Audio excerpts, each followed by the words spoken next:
Семья Хуснутдиновых из Казани давно мечтала о встрече с татарским Кашбабаем. В его резиденции в селе Новый Кырлай Арского района они впервые.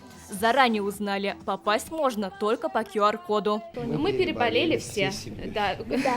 Где-то 1,5 месяца назад, вот так вот, поэтому у нас QR-код есть. Яра. Программа Здорово. вообще просто шикарная, Понравилось. очень поразила нас пещера.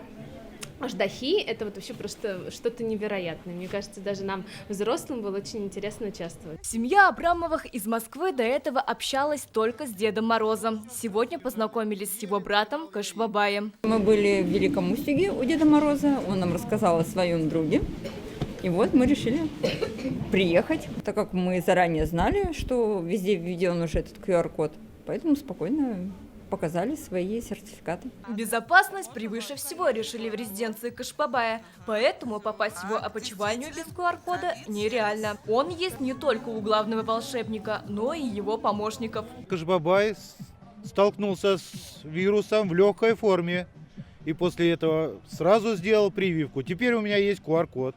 Главное представление проходит в доме Кашбабая. На территории резиденции тоже не скучно. Можно сфотографироваться, пройти интерактив по лесной тропе, участвовать в зимних забавах. Сверху периодически лед, а под ногами мокрый снег. Но несмотря на это, Кашбабай вышел к гостям, чтобы вместе танцевать и подарить подарки. Ежегодно на эту программу приезжает до 5000 и выше человек. Сегодня, конечно, многие люди отказались приехать в связи с тем, что утром был дождь. Согласно постановлению Роспотребнадзора, мы не имеем права больше 70% иметь на площадке. Резиденция Кашбабая будет открыта до конца февраля. Сирина Сахапова, Ленар Хузяхметов, ТНВ, Арский район.